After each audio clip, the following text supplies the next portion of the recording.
नमस्कार। अनादि न्यूज में आपका स्वागत है। मैं हूं दिनेश गुप्ता और आप देख रहे हैं सत्ता और सियासत। दिल्ली के जंतर मंतर पर काकरोच जनता पार्टी द्वारा किए गए आंदोलन ने कई सरकारों और नेताओं की नींद उड़ा दी है। धर्मेंद्र प्रधान का केंद्रीय मंत्रिमंडल से इस्तीफा कोई छोटी घटना नहीं है। सरकार को जन दबाव में इस्तीफा स्वीकार करना पड़ा। इसका असर भी व्यापक होगा।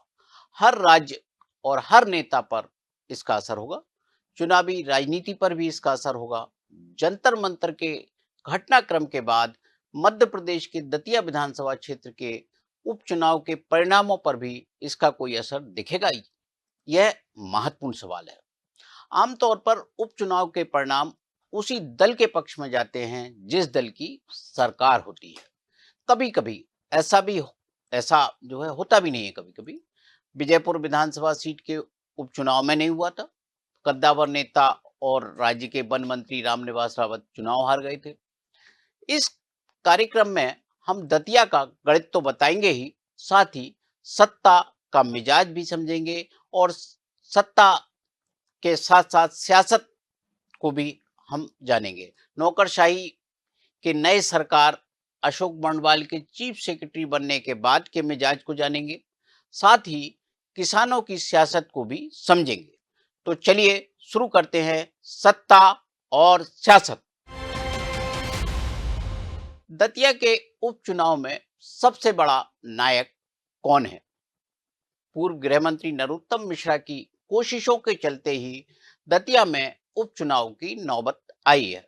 राजेंद्र भारती के खिलाफ चल रहे आपराधिक मामले में 2 साल से अधिक की सजा होने के कारण उनकी विधानसभा की सदस्यता चली गई थी। उन्हें किसी भी कोर्ट से कोई राहत नहीं मिली है। दावा किया गया कि यह नरोत्तम मिश्रा की कोशिशों के कारण ही संभव हुआ। नरोत्तम मिश्रा 2023 के विधानसभा चुनाव में राजेंद्र भारती से चुनाव हार गए थे। राजनीति में जब आप शिखर पर होते हैं तब एक चुनाव में मिली हार आपको हजारों गुमनाम नेताओं की भीड़ में ले जाकर खड़ा कर देती है। नरोत्तम मिश्रा की यह सफलता है कि वे भीड़ का हिस्सा नहीं बन पाए, लेकिन जहां से वे वापसी करना चाहते थे वह भी नहीं हो सकी। उपचुनाव में पार्टी ने उन्हें टिकट ही नहीं दी। मौका मिला है आशुतोष तिवारी को। उपचुनाव के लिए वोट डाले जा चुके हैं। अब इंतजार सिर्फ परिणामों का है। आशुतोष तिवारी यदि चुनाव जीत गए तो वे एक नायक की तरह राजनीति विधानसभा में जाएंगे और राजनीति करेंगे, अन्यथा अगले चुनाव का इंतजार करेंगे। दतिया में भाजपा चुनाव जीतती है तो यह संगठन की जीत के तौर पर देखा जाएगा। मुख्यमंत्री डॉक्टर मोहन यादव और प्रदेश अध्यक्ष हेमंत खंडेलवाल के खाते में बड़ी सफलता के तौर पर दर्ज होगा। विधानसभा के 2023 में हुए आम चुनाव के बाद दतिया की विधानसभा सीट चौथी सीट है जहां उपचुनाव हुए। पिछले 3 चुनाव अमरवाड़ा, विजयपुर और बुधनी सीट पर हुए थे। इन तीनों सीट पर चुनाव की स्थिति निर्वाचित विधायकों के इस्तीफे के कारण बनी। अमरवाड़ा और विजयपुर में चुनाव कांग्रेस के विधायकों द्वारा दल बदल किए जाने के कारण हुआ था। अमरवाड़ा में कमलेश शाह ने आम चुनाव में कांग्रेस की टिकट पर चुनाव जीतने के बाद इस्तीफा दिया था। उपचुनाव में वे भाजपा की टिकट पर चुनाव जीते, लेकिन रामनिवास रावत कांग्रेस छोड़ने के बाद भाजपा की टिकट से निर्वाचित नहीं हो पाए। विजयपुर की सीट उपचुनाव में कांग्रेस के पास बनी रही। तीसरा उपचुनाव बुधनी में हुआ। शिवराज सिंह चौहान विदिशा से सांसद बन गए तो उन्होंने बुधनी के विधायक की कुर्सी छोड़ दी। इन 3 चुनाव में से 2 भाजपा ने जीते। अमरवाड़ा में कमलेश साय की जीत हो या फिर बुधनी की सफलता, मुख्यमंत्री डॉक्टर मोहन यादव को इसका लाभ स्वाभाविक तौर पर मिला। विजयपुर की हार रामनिवास रावत के खाते में ही गई। भाजपा की अंदरूनी राजनीति भी उनके पक्ष में नहीं थी। विजयपुर की जो राजनीति थी वो उनके खिलाफ थी। आदिवासी वोट का भी नुकसान हुआ था। जो कांग्रेस का परंपरागत वोट था वो रामनिवास रावत को नहीं मिला। इसके कारण विजयपुर हार गए थे। दतिया में यदि भाजपा उम्मीदवार चुनाव हार जाते हैं तो पूर्व गृह मंत्री नरोत्तम मिश्रा को इसकी बदनामी उठानी पड़ेगी। वैसे राजनीति में जहां खुद का सवाल होता है, वहां दूसरे सभी सभी विरोधी होते हैं। तिवारी हारे तो नरोत्तम मिश्रा टिकट न देने के पार्टी के फैसले पर भी सवाल खड़े करेंगे। आशुतोष तिवारी हार का ठीकरा मिश्रा के सर फोड़ेंगे। यदि कांग्रेस हारी तो वह अपना रटा रटाया कारण बताएगी। सरकारी मशीनरी पर पद के दुरुपयोग के आरोप लगाए जाएंगे। वैसे दतिया के इस चुनाव में विपक्षी दल कांग्रेस को स्थानीय प्रशासन ने आरोप लगाने का मौका नहीं दिया। भाजपा और कांग्रेस के भीतर आंतरिक लड़ाई इतनी गहरी दिख रही थी कि प्रशासन किसी पक्ष में पार्टी बन ही नहीं सकता था। दतिया के वोटर अपने अपने हिसाब चुकता करने में लगे हुए थे। आशुतोष तिवारी को लेकर भी लोगों की शिकायतें सामने आई। उनके हाउसिंग बोर्ड अध्यक्ष के कार्यकाल के दौरान के कई घटनाक्रम दतिया के वोटर के पास हैं। दूसरी ओर कांग्रेस उम्मीदवार घनश्याम सिंह को लेकर भी शिकायत रही। चुनाव के नतीजे इस बात पर ज्यादा निर्भर करते हैं कि किस दल या उम्मीदवार ने कितना डैमेज कंट्रोल किया। जाति के वोट कैसे साधे।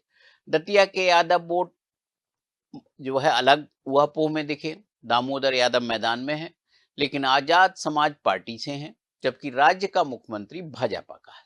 किस यादव को चुने, यह ऊहापोह यदि खत्म हुआ होगा तो निश्चित तौर पे जो नतीजे हैं वो कुछ भी हो सकते हैं। नतीजे 3 अगस्त को आएंगे। शिवराज सिंह चौहान की तरह जो है मुख्यमंत्री डॉक्टर मोहन यादव ने इस चुनाव में हड़बड़ी नहीं दिखाई। प्रचार को लेकर जो हड़बड़ी हम शिवराज सिंह चौहान में देखते थे ना, यहाँ डॉक्टर मोहन यादव में दिखाई नहीं देती। शिवराज सिंह चौहान क्या करते थे, जैसे चुनाव की आहट मिलती थी या उपचुनाव की आहट मिलती थी तो वो अति सक्रिय हो जाते थे। जहां चुनाव है वहां अधिसूचना जारी होने से पहले ही वे 4-6 सभाएं कर लेते थे। डॉक्टर मोहन यादव की शैली संगठन को आगे रखकर चलने की है। वे पूरे चुनाव में केवल 3 बार ही प्रचार करने गए। पहली बार नामांकन पत्र दाखिल करते समय, दूसरी बार चुनावी सभा लेने और तीसरी बार प्रचार थमने के एक दिन पहले रोड शो करने दतिया गए। शिवराज सिंह चौहान को सिर्फ एक बार ही प्रचार के लिए दतिया बुलाया गया। शिवराज सिंह चौहान के कार्यक्रम में ही विधायक प्रीतम लोधी ने ऐसा मुद्दा उठा दिया जो दतिया के चुनाव पर असर डाल सकता है। लोधी बोले कि पिछोर को जिला बनाओ और बसई को उसमें शामिल करो। बसई अभी दतिया जिले का हिस्सा है। चुनाव में पार्टी का पूरा जोर ब्राह्मण वोटर को साधने पर दिखा। ब्राह्मण नेताओं की पूरी फौज भाजपा ने उतार दी, जबकि पार्टी का उम्मीदवार इसी वर्ग से है। लेकिन नरोत्तम मिश्रा के आंसुओं का दबाव इतना है कि पार्टी को लग रहा है कि ब्राह्मण आशुतोष तिवारी के पक्ष में मतदान नहीं करेंगे। डॉक्टर मोहन यादव मंत्रिमंडल के लगभग हर सदस्य ने दतिया जाकर अपनी उपस्थिति दर्ज कराई। कांग्रेस के दिग्गज नेता भी मैदान में थे। पूर्व मुख्यमंत्री दिग्विजय सिंह और उनके विधायक पुत्र जयवर्धन सिंह दतिया में एक साथ दिखे। दिखे नहीं तो कमलनाथ और उनके पुत्र नकुलनाथ। अजय सिंह ने भी प्रचार किया। प्रदेश अध्यक्ष जीतू पटवारी ने पूरी ताकत दतिया में लगा दी। विधायकों को भी पोलिंग स्टेशन के मैनेजमेंट के लिए उतारा। विजयपुर के बाद यदि दतिया में कांग्रेस जीतती है तो पटवारी की स्थिति भी मजबूत होगी। वोटर लिस्ट के विशेष गहन परीक्षण यानी एसआईआर के बाद मध्य प्रदेश में विधानसभा का पहला चुनाव दतिया में हो रहा है। एसआईआर में हटाए गए नामों का परिणामों पर किस तरह का असर हुआ, यह भी नतीजों में तलाशा जाएगा। वैसे यह उपचुनाव ऐसा है कि इसमें एसआईआर इफेक्ट दिखना मुश्किल है। दतिया विधानसभा सीट पर एसआईआर के तहत निर्वाचन आयोग द्वारा 7,239 वोटरों के नाम काटे गए हैं। विधानसभा के आम चुनाव में कांग्रेस के राजेंद्र भारती की जीत 7,742 वोटों से हुई थी। हार जीत का अंतर लगभग वही है जो एसआईआर के तहत वोटर लिस्ट से हटे नामों की संख्या है। इसका अर्थ यह कतई नहीं है कि जो वोटर कटे उन सभी ने कांग्रेस के पक्ष में मतदान किया था। यह भी संभव है कि जिनके नाम कटे हैं उन्होंने वोट ही ना किया हो। वोटर का पता लगाना भूसे में सुई ढूंढने जैसा मुश्किल काम है। यही कारण है कि दोनों प्रमुख राजनीतिक दलों ने अपने अपने हिसाब से नई वोटर लिस्ट में मौजूदा नामों की जांच के लिए टीम भी लगाई थी। दतिया में कौन जीत रहा है, इसका हिसाब अपने भाव के अनुसार लोग लगा रहे हैं। दोनों दलों में ऐसे कई चेहरे हैं जो अपने अपने उम्मीदवार के खिलाफ नकारात्मक भाव भी रखते हैं। भाजपा की हार देखने वाले नरोत्तम मिश्रा के आंसुओं का वास्ता दे रहे हैं, जबकि कांग्रेस की हार चाहने वाले नरोत्तम मिश्रा की वापसी का डर वोटर में होने का हवाला दे रहे हैं। बात अभी हमारी सियासत की चल रही है, तो मध्य प्रदेश बहुत बड़ा राज्य है। इसके हर जिले में, हर कोने में सियासत चलती रहती है।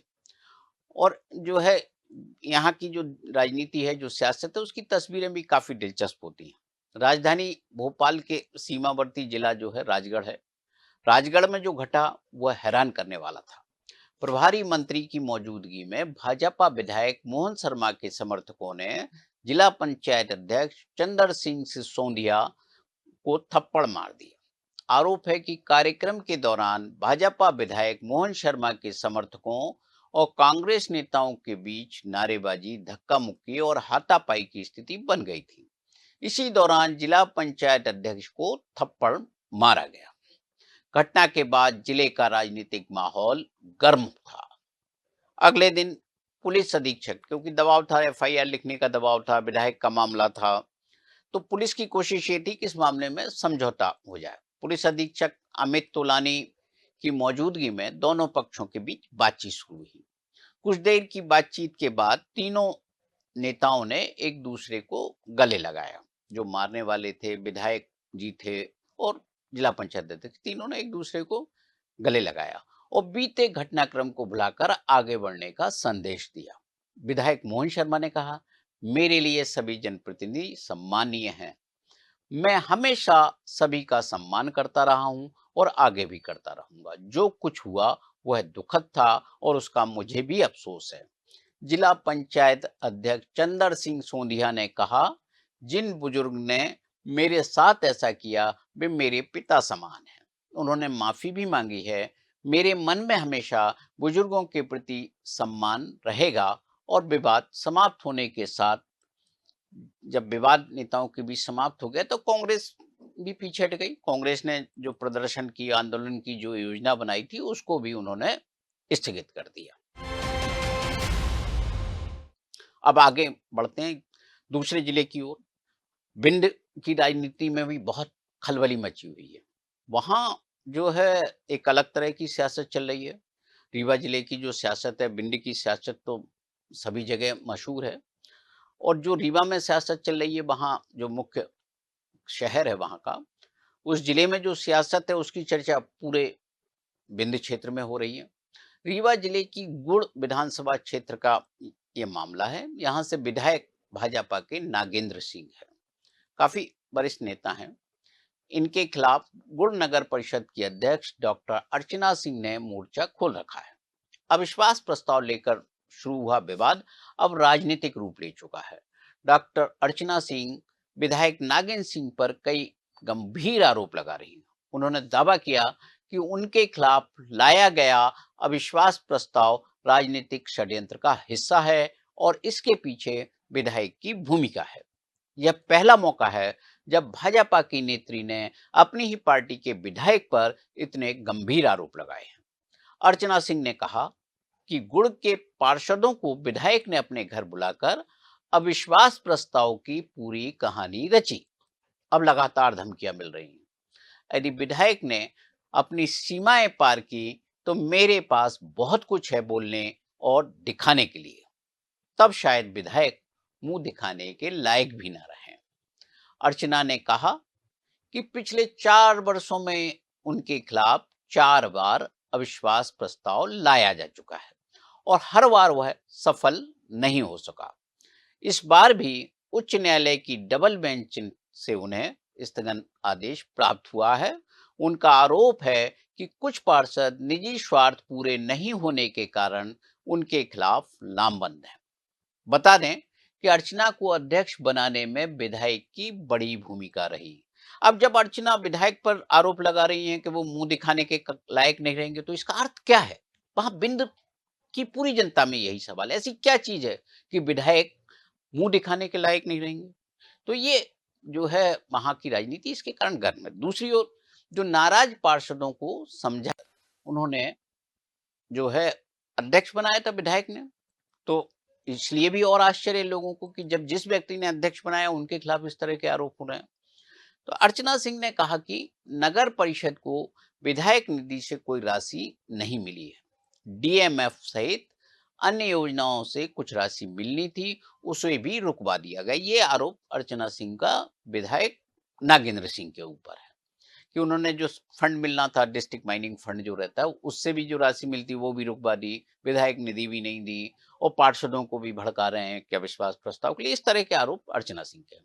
डॉक्टर अर्चना सिंह ने कहा कि विधायक के करीबी लोगों ने उन्हें और परिवार को प्रताड़ित करने की कोशिश की है, और उन्होंने चेतावनी दी यदि भविष्य में इस तरह की क्षति होती है तो इसके जिम्मेदार विधायक और उनके करीबी होंगे।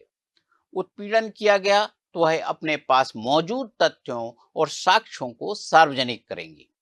जवाब में, अब देखिए जब इस तरह के गंभीर आरोप हैं तो विधायक भी चुप नहीं रहेंगे। जवाब में गुड़ विधानसभा से भाजपा विधायक नागेंद्र सिंह ने कहा कि कहने को तो कुछ भी किसी को कहा जा सकता है, लेकिन उसका प्रमाण भी होना चाहिए।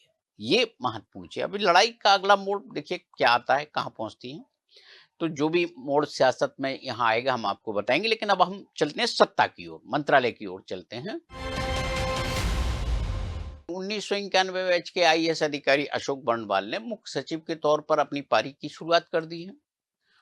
बर्णवाल मुख्य सचिव नियुक्त होने से पहले लोक स्वास्थ्य एवं चिकित्सा शिक्षा विभाग के अपर मुख्य सचिव थे। मुख्य सचिव बनने के बाद उन्होंने अपना यह विभाग सुखबीर सिंह को दे दिया। सुखबीर सिंह के पास लोक निर्माण विभाग पहले से ही था, अब उनके पास स्वास्थ्य जैसा भारी भरकम विभाग भी आ गया है। जाहिर है कि अशोक बर्णवाल का भरोसा उन पर है। बर्णवाल के मुख्य सचिव बनने के बाद राजेश कुमार राजोरा को मंत्रालय से बाहर भेजना सरकार की मजबूरी थी। इस कारण उन्हें प्रशासन अकादमी में पदस्थ कर दिया गया। मुख्य सचिव अशोक बर्णवाल ने सबसे पहला काम लंबित तबादला सूची निकालने का किया। कई जिलों के कलेक्टर बदले गए, इनमें रतलाम, शहडोल, बालाघाट, छतरपुर और खरगोन जैसे जिले हैं। नए कलेक्टर वहां पदस्थ किए गए। मंत्रालय में पदस्थ बड़े अधिकारियों के कामकाज में भी मामूली फेरबदल किया गया। बड़ा बदलाव जो है संदीप यादव और राघवेंद्र सिंह, ये दो बड़े आईएएस अफसर हैं जिनके विभाग में बड़ा बदलाव हुआ। इन्हीं का जो बदलाव है वो लोगों को ने उसको अंडरलाइन भी किया। राघवेंद्र सिंह को उद्योग विभाग से वन विभाग में भेज दिया गया। संदीप यादव को उद्योग विभाग में पदस्थ कर दिया गया, वो वन विभाग में थे। उद्योग विभाग जो है महत्वपूर्ण विभाग है, राज्य में निवेश प्रोत्साहन के लिए ये सक्रिय है। और राघवेंद्र सिंह मुख्यमंत्री के कार्यालय में भी पदस्थ रहे, वहां उनकी पोस्टिंग रही, तो मुख्यमंत्री के काफी करीबी वो रहे। उसके बाद जब वो वहां से हटे तो उद्योग विभाग में आ गए, उन्होंने कई इन्वेस्टर सबमिट भी कराए, इसलिए ये महत्वपूर्ण विभाग है।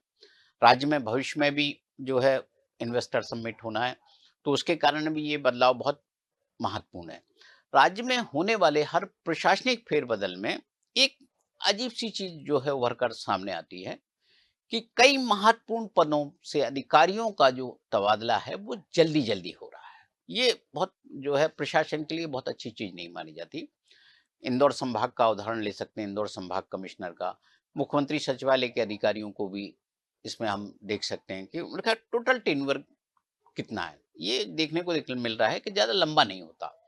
ताजा जो फेरबदल हुआ है 2004 बैच के, उसमें जो है जॉन किंग्सले एआर का भी तबादला हुआ, उनका भी विभाग बदला है। किंग्सली को उद्यानिकी विभाग से उद्योग विभाग में भेजा गया है। किंग्सली की शिकायत उद्यानिकी विभाग के मंत्री नारायण सिंह कुशवाहा ने मुख्यमंत्री और मुख्य सचिव से की थी। शिकायत थी कि किंग्सली ने अपनी मर्जी से तबादले किए। पिछले कुछ समय से अधिकारियों में मर्जी की पदस्थापना पाने की प्रवृत्ति भी बढ़ी है। यह भी एक वजह है कि कई पदों पर अधिकारियों की औसत कार्य अवधि 6 माह से भी कम हो रही है। प्रशासन के लिए यह व्यवस्था अच्छी नहीं मानी जाती। मुख्य सचिव अशोक बर्णवाल के सामने बड़ी चुनौती अधिकारियों की एक पद पर औसत 2 साल की कार्य अवधि बनाए रखने की भी है। प्रशासन में अशोक बर्णवाल के चहेते अफसर कौन है, इसकी भी खोजबीन चल रही है, क्योंकि जब भी कोई मुख्य सचिव बदलता है तो उसके करीबियों को लेकर लोग जो है खोजबीन करते रहते हैं। तो यहाँ अशोक बर्णवाल के करीबियों की खोजबीन भी हो रही है, कयासबाजी चल रही है। मुख्य सचिव द्वारा जो वरिष्ठ सचिव समिति गठित की है, उसमें अपर मुख्य सचिव संजय दुबे को रखा गया है। दूसरे सदस्य प्रमुख सचिव अमित राठौर हैं। राठौर को विशेष आमंत्रित सदस्य के तौर पर शामिल किया गया है। अनुराग जैन ने जो वरिष्ठ सचिव समिति बनाई थी, उसमें राजेश राजौरा और अशोक बर्णवाल दोनों ही अपर मुख्य सचिव थे। वरिष्ठता क्रम में भी नंबर 2 और नंबर 3 पर थे। प्रशासन में यही माना जाता है। वरिष्ठ सचिव समिति का मतलब ये होता है कि टॉप 3 ऑफिसर जो है उसमें हो। ये मुख्य सचिव की चॉइस है कि वो किसको रखते हैं, लेकिन टॉप लेवल के जो ऑफिसर होते हैं उसमें भी टॉप 10 नहीं, टॉप 3 की बात हम यहाँ कर रहे हैं। तो इसलिए जो इनकी अनुराग जैन की जो कमेटी बनी थी उसमें टॉप 3 लोग ही थे। उसमें राजेश राजौरा और अशोक बर्णवाल भी थे। वो नंबर 2 और 3 पर सीनियर टीम में थे। अब मुख्य सचिव अशोक बर्णवाल के बनने के बाद क्या हुआ, तो वरिष्ठता क्रम में जब अशोक बर्णवाल मुख्य सचिव बने तो अगला नाम 1991 बैच के मनु श्रीवास्तव का आता है। उसके बाद केसी गुप्ता का नाम आता है। संजय दुबे का नाम चौथे नंबर पर है, मतलब टॉप 3 में नहीं है। मतलब आप मनु श्रीवास्तव को रखते और उसके बाद संजय दुबे को रखते, लेकिन आपने मनु श्रीवास्तव को इस कमेटी में नहीं रखा। संजय दुबे को रखा, वो चौथे नंबर पर है। जबकि अमित राठौर का जो नाम है वो 19वें नंबर पर है। राठौर वाणिज्यिक कर विभाग के प्रमुख सचिव हैं और 1996 बैच के अधिकारी हैं। वरिष्ठ सचिव समिति नीतिगत मामलों में विचार करती है और महत्वपूर्ण फैसले लेती है। सत्ता और सियासत में आज इतना ही। देश और दुनिया की खबरें देखने के लिए बने रहें अनादि टीवी के साथ। नमस्कार।